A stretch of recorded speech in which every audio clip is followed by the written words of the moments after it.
tell me why ain't nothing but. Pertama-tama saya akan menjelaskan tentang apa yang dimaksud dengan Project Citizen. Put you both first, but now Project Citizen merupakan model pembelajaran yang pertama kali digunakan di California pada tahun 1992. Kemudian dikembangkan menjadi satu program oleh Center for Civic Education dan Konferensi Nasional Badan Pembuat Undang-Undang Negara pada tahun 1995. Project Citizen adalah satu introduction treatment yang berbasis masalah untuk mengembangkan pengetahuan, kecakapan, dan watak kewarganegaraan demokratis yang memungkinkan mendorong keikutsertaan dalam pemerintahan dan masyarakat sivil. Saya akan menjelaskan tentang hak dan kewajiban yang terkandung dalam sila-sila Pancasila. Hak dan kewajiban warga negara secara umum terdapat dalam Pancasila sebagai dasar negara. Kehidupan akan tertib jika tiap orang menerima hak dan melaksanakan kewajibannya sesuai porsinya. Sulit melakukan identifikasi jenis hak dan kewajiban warga negara yang terkait dengan setiap sila Pancasila. Apalagi tiap aturan di Indonesia dibuat berdasarkan Pancasila sebagai sumber dari segala sumber hukum. Saya akan menjelaskan tentang hak dan kewajiban yang terkandung dalam sila-sila Pancasila. Hak dan kewajiban warga negara sila ke-1. Yang pertama tentang hak. Hak memeluk agama sesuai dengan keyakinan masing-masing. Hak untuk melaksanakan ibadah menurut kepercayaan masing-masing. Yang kedua, kewajiban.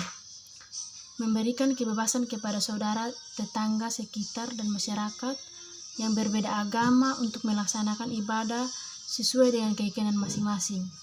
Yang kedua, saling bekerja sama dan tidak mengganggu tetangga dan masyarakat sekitar yang berbeda agama dalam menyelenggarakan hari besar keagamaan. Hak dan kewajiban warga negara sila kedua.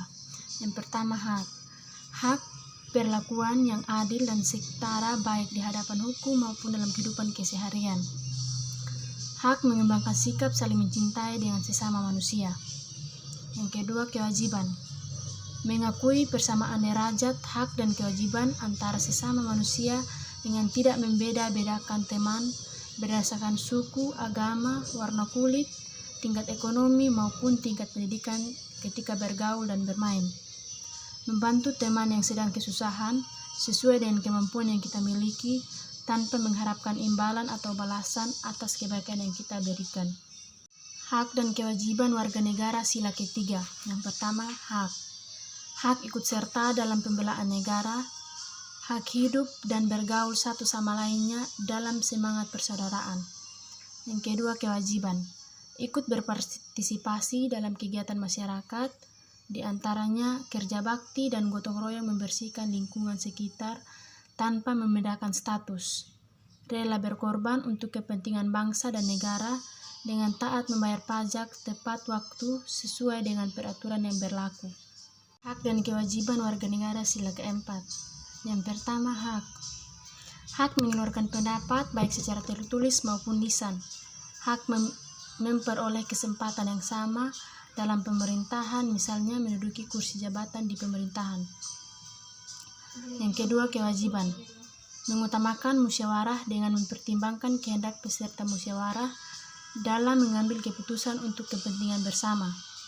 Ikut serta dalam memberikan suara dalam pemilihan umum sebagai pelaksanaan hak dalam bidang politik. Hak dan kewajiban warga negara sila kelima. Yang pertama, hak mendapatkan jaminan nasional, hak mendapatkan pekerjaan dan perlindungan kesehatan. Yang kedua, kewajiban. Tidak mencoret-coret dan merusak fasilitas umum serta menggunakan fasilitas umum untuk kepentingan pribadi. Tidak membeda-bedakan ataupun pilih kasih dalam berteman dan bergaul di masyarakat. Penjelasan dari saya sekian dan terima kasih. I'm a first to say that I'm not perfect.